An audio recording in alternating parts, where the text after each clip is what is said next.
नमस्कार दोस्तों, मैं हूं हरीश और आप देख रहे हैं मेरा नज़रिया। आज मैं एक कहानी सुनाने आया हूं। कहानी बहुत रोचक है। आप इसे आसानी से अपने आसपास किसी न किसी से ज़रूर रिलेट कर पाएंगे। इसलिए आपसे अनुरोध है कि इस कहानी को अंत तक सुनें। यह कहानी है एक प्रतिभाशाली, होनहार और अति महत्वाकांक्षी बालक की। इस बालक के कई भाई बहन हैं, लेकिन यह सबसे विचित्र है, सबसे अलग है।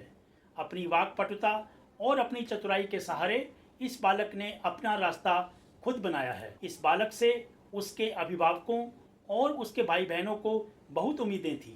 इस बालक ने भी अपने परिवारजनों को आश्वासन दिया था कि वह उनकी उम्मीदों पर खरा उतरेगा। उसके परिवारजन भी आश्वस्त थे इस बालक को लेकर, उसके भविष्य को लेकर और उससे जुड़े अपने परिवार के सपनों को लेकर। कुछ वर्षों तक यह बालक अपने परिवारजनों की उम्मीदों पर खरा भी उतरता है, लेकिन इन सफलताओं से इस बालक में अहंकार आना शुरू हो जाता है। वह अपने अभिभावकों और अपने परिवार की भावनाओं से खेलने लगता है। वो सोचने लगता है कि वो सर्वशक्तिमान है, वो जो करता है वही सही है, बाकी सब गलत हैं। वो कहता है कि उसको भगवान ने खास रूप से अपने परिवारजनों के सपने पूरे करने के लिए भेजा है। वो कहता है कि उसके परिवार के बाकी भाई बहन किसी काबिल नहीं हैं। उसके भाई बहन अलग अलग धर्मों को मानने वाले हैं, कुछ तो सभी धर्मों को एक समान मानते हैं। लेकिन यह बालक सोचता है कि जिस धर्म को वह मानता है वही सर्वोत्तम है।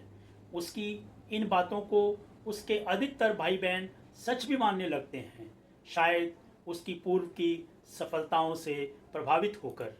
इस बालक को अपने जीवन से जुड़ी एक महत्वपूर्ण परीक्षा से गुजरना था। अपनी पिछली सफलताओं के अभिमान में यह बालक इस परीक्षा में अपने लिए एक ऊंचा लक्ष्य रखता है।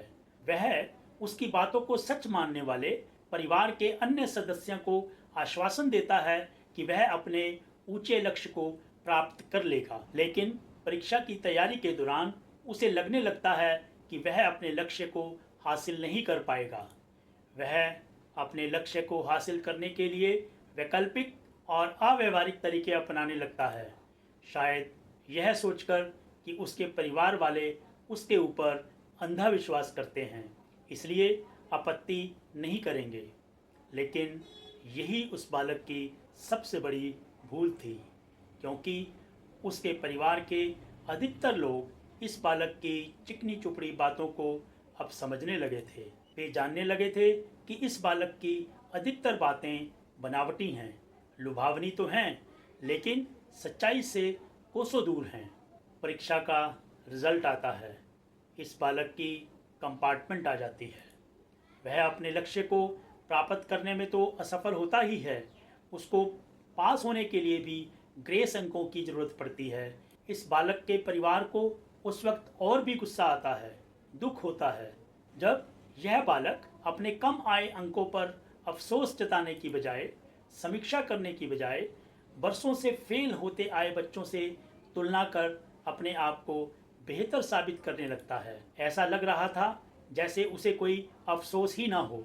उसके परिवारजन छला हुआ सा महसूस करते हैं। खैर, उसके कुछ परिवार के सदस्य जो कभी इस बालक के विरोध में थे, इसकी सहायता के लिए आगे आते हैं।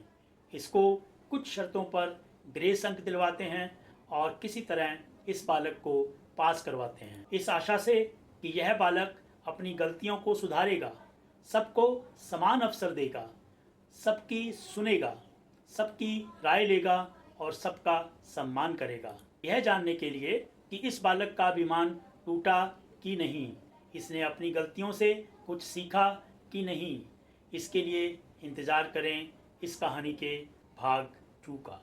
कहानी के इस भाग की सीख यह है कि कुछ लोगों को कुछ दिनों के लिए तो मूर्ख बनाया जा सकता है, लेकिन सभी लोगों को हमेशा के लिए मूर्ख नहीं बनाया जा सकता। ये कहानी आपको कैसी लगी और इस कहानी को आपने किससे रिलेट किया, ज़रूर लिखें। धन्यवाद। जय हिंद।